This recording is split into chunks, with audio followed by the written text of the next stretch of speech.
Hey welcome back, this is Abhishek and आज हम सीखेंगे कि सीड्स के थ्रू कैसे घर पर हम tomato and capsicum easily grow कर सकते हैं। तो इसको ग्रो करना बहुत ही इजी है और इसके बाद आपको कभी भी बाजार से टोमेटो एंड कैप्सिकम लाने की ज़रूरत पड़ेगी ही नहीं, बिकॉज आप घर पर ही अपने टेरेस पे या फिर अपने गार्डन से इसकी एंडलेस सप्लाई ले पाएंगे। अब आप कहेंगे कि घर पर क्यों ग्रो करूं जब मैं मार्केट से इजीली ले सकता हूं, तो मैं आपको ये बता दूं कि आज की डेट में जो आपकी टेबल पे जो खाना आता है वो फुल ऑफ पेस्टिसाइड्स है। तो अगर आप घर पे उगाएंगे तो वो पेस्टिसाइड फ्री होगा और उसके और भी बहुत सारे फ़ायदे होंगे। तो अभी हम इस तरह का एक healthy fresh and juicy tomato लेंगे। तो अभी हमने एक बाउल ले लिया है और इस टोमेटो के पतले से स्लाइस करने हैं हमें। तो हम इस तरह से इसको कट करेंगे। और जैसा कि आपको पता है कि टोमेटो एक वार्म सीजन की क्रॉप है, तो अगर हम हाइड्रोपोनिकली ग्रो कर रहे हैं या फिर हम इंडोर्स ग्रो कर रहे हैं तो हम through out the year tomato को ग्रो कर सकते हैं, बिकॉज इंडोर्स ग्रो करने की वजह से जो टेम्परेचर के ऊपर हमारी डिपेंडेंसी है वो हट जाती है। तो अभी हमारा टोमेटो कट के रेडी हो गया है और हम इसी को प्लांटेशन में यूज़ करने वाले हैं। और अब थोड़ी देर के लिए इसको हम साइड में रख देते हैं। नेक्स्ट है कैप्सिकम। तो इसको भी प्रोपोगेट करने के दो तरीके हैं। फर्स्ट कि इसके सीड्स को हम डायरेक्टली सॉइल में डाल देंगे, या दूसरा तरीका है सीड्स को हम इंडोर ग्रो करेंगे और जब वो बड़े हो जाएंगे 10 से 15 सेंटीमीटर तब उसको हम ले जाके सॉइल में ट्रांसप्लांट कर देंगे। तो जो दूसरा वाला तरीका है वो हाईली रिकमेंडेड है, तो हम वही फॉलो करने वाले हैं। तो जैसा कि आप देख रहे हैं हमारे पास में एक बड़ा हेल्दी कैप्सिकम है। तो हमने एक दूसरा बाउल लिया है और इसको हम अच्छे से कट करेंगे ताकि हम इसके अंदर के सीड्स को एक्सट्रैक्ट कर पाए। तो टोमेटो की तरह कैप्सिकम को भी हम हाइड्रोपोनिकली ग्रो कर सकते हैं। तो अभी जैसा कि आप देख रहे हैं हमने इसको कट कर दिया है। अब इसके अंदर जो ये सीड्स दिख रहे हैं हमको ये धीरे धीरे इनको पूरा अच्छे से बाहर निकालना है। तो अभी हमारे सारे सीड्स एक्सट्रैक्ट हो चुके हैं। तो इनको सुखाने के लिए एक पेपर पे हमें इनको डालना पड़ेगा और पेपर पे डालने के बाद इनको अच्छे से फैला देंगे और थोड़ी देर के लिए इनको भी साइड में हम रख देते हैं। तो अभी हमारे सीड्स रेडी हो चुके हैं और हमें प्लांटेशन के लिए सॉइल की ज़रूरत है। तो सॉइल में हमारे पास में एक तरफ है ऑर्गेनिक कंपोस्ट एंड दूसरी तरफ है गार्डन सॉइल। तो हम दोनों के मिक्सचर को यूज़ करने वाले हैं। तो इसकी जगह पे आप वर्मी कंपोस्ट या फिर कोकोपीट भी यूज़ कर सकते हैं, डिपेंड करता है कि आपके पास में क्या अवेलेबल है। तो जब टोमेटो के सीडलिंग्स निकल आएंगे तब हम इसे 20-20-20 रेशियो का NPK फर्टिलाइज़र भी देंगे हफ्ते में 2 बार। तो यहाँ NPK का मतलब है नाइट्रोजन, फॉस्फोरस एंड पोटेशियम। तो ये एक लिक्विड फर्टिलाइज़र होगा एंड प्लांट्स के लिए ये बहुत ही नेसेसरी है। तो इसके बाद बात करते हैं हम pH की।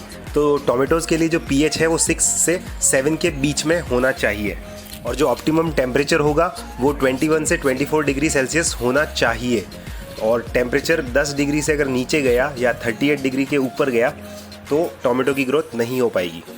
तो जैसा कि आप देख रहे हैं हमने दोनों सॉइल को मिक्स कर दिया है और एक गमले में मेरे पास अवेलेबल है, उसके अंदर मैंने सारा का सारा भर दिया है। तो अब मैं सॉइल को पानी डाल के हल्का सा गीला कर देता हूँ। तो हमारे टोमेटोज़ प्लांटेशन के लिए रेडी है। तो शुरू में जो हमने स्लाइसिस किए थे टोमेटो के वो अब हम पास में उस सॉइल के ऊपर रखेंगे।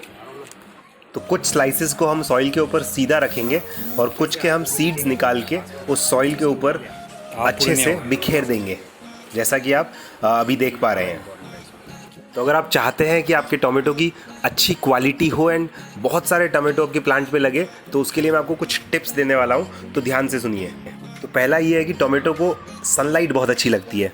तो अगर आप जितना ज़्यादा उसको सनलाइट में रखेंगे उतने ही ज़्यादा फ्रूट्स आपको मिलेंगे। तो बेसिकली आपको अपने टेरेस पे या फिर अपने गार्डन में एक ऐसा स्पॉट ढूंढना पड़ेगा जहाँ सबसे ज़्यादा सूरज की रोशनी आती हो और वहीं पे आपको टोमेटो का प्लांट रखना होगा। इसकी वजह यह है कि टोमेटो प्लांट को मिनिमम एक दिन में 8 घंटे की सनलाइट की ज़रूरत होती है और वो उसको यहीं पे रखने से मिलेगी। तो मॉर्निंग में हम इसको डायरेक्ट सनलाइट में रखेंगे एंड दिन में हम इसको एक शेड के अंदर रखेंगे जिससे कि इसको इनडायरेक्ट सनलाइट मिलती रहे। नंबर 2, टोमेटो के जो प्लांट्स होते हैं उनको अपनी रूट्स जो है वो गर्म पसंद होती है। इस वजह से जितनी भी लीव्स नीचे की तरफ है उनको हम रिमूव कर देते हैं। नंबर 3, फार्मिंग में एक थंब रूल है कि हमें किसी भी प्लांट को ओवर वाटर नहीं करना चाहिए, जितना पानी चाहिए उतना ही देना है। Number 4, intercropping. तो बेसिकली हम टोमेटो की क्रॉप के साथ में बेसिल, गार्लिक एंड ऑनियंस को भी ग्रो कर सकते हैं। इसकी वजह से जो पेस्ट हमारे टोमेटो क्रॉप को लगते हैं वो भी नहीं लगेंगे। तो जैसा कि आप देख पा रहे हैं, हमने टोमेटो की स्लाइसेस और सीड्स को अच्छे से सॉइल के ऊपर फैला दिया है और पॉटिंग मिक्स के थ्रू हम एक लेयर इसको ढक देंगे। तो इसको कवर करते टाइम हमें एक चीज़ ध्यान रखनी है कि इसको हम उंगली से दबाए नहीं और इसको जहाँ है वहीं पे रहने दें।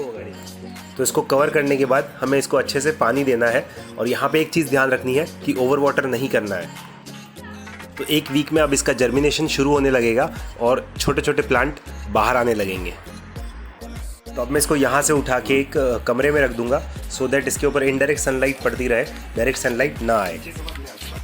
अब 15 से 20 दिन में हमारे टोमेटो के प्लांट्स काफ़ी बड़े हो जाएंगे। तो अब हमें उस सिंगल गमले से उनको निकाल करके डिफरेंट छोटे छोटे गमलों में उनको शिफ्ट करना पड़ेगा। इस वजह से उनको ग्रो होने के लिए थोड़ी सी जगह मिलेगी और वो अच्छे से ग्रो हो पाएंगे। और 3 महीने के बाद हमारे टोमेटोज़ हार्वेस्टिंग के लिए बिल्कुल तैयार है। आप इसको घर पे ट्राई करिए, आपको बहुत मज़ा आएगा। तो अब मैंने कैप्सिकम के लिए क्या किया है, छोटे छोटे पेपर के ग्लासेस ले लिए हैं और इसके नीचे छोटे छोटे छेद कर दिए हैं सो दैट हवा और पानी आ जा सके। अब हमें क्या करना है, जो पॉटिंग मिक्स हमने टोमेटो के प्लांट के लिए बनाया था वो सेम हमें इन चारों ग्लासेस में थोड़ा थोड़ा भर देना है। अब नेक्स्ट हमने कैप्सिकम के जो सीड्स निकाले थे वो हम थोड़े थोड़े इन चारों ग्लासेस में ऊपर की तरफ फैला देंगे अच्छे से। तो कैप्सिकम के लिए हमें एक चीज़ ध्यान रखनी है कि इसको भी 3 से 4 घंटे की हमें सनलाइट देनी होती है। तो मॉर्निंग की हम डायरेक्ट सनलाइट दे सकते हैं और आफ्टरनून में अगर है तो हमें इसको शेड के अंदर रखना होता है। अगर इसमें पेस्ट भी लगते हैं तो हम ऑर्गेनिक पेस्टिसाइड जैसे कि नीम ऑयल के थ्रू इसको ट्रीट कर सकते हैं और कैप्सिकम को भी हम प्लांटिंग के 2 महीने के बाद हार्वेस्ट कर सकते हैं। तो हमने सीड्स सारे के सारे डाल दिए हैं। अब हमें इसको पॉटिंग मिक्स के थ्रू कवर कर देना है। अब इन चारों ग्लासेस में हम थोड़ा थोड़ा पानी दे देंगे। अब इसका भी जर्मिनेशन 1 वीक में शुरू हो जाएगा और इनके सीड्स से छोटे छोटे प्लांट्स निकलने लगेंगे। तो इस तरह से हम टोमेटो एंड कैप्सिकम दोनों घर पे इजीली ग्रो कर सकते हैं। तो ऐसी और इन्फॉर्मेशन के लिए आप मुझे फेसबुक, ट्विटर और इंस्टाग्राम पर भी फॉलो कर सकते हैं। और अगर आपको मेरा ये वीडियो अच्छा लगा हो तो please like, share and subscribe जरूर कीजिए। तो अब मिलते हैं नेक्स्ट वीडियो में, तब तक के लिए जय हिंद, जय भारत।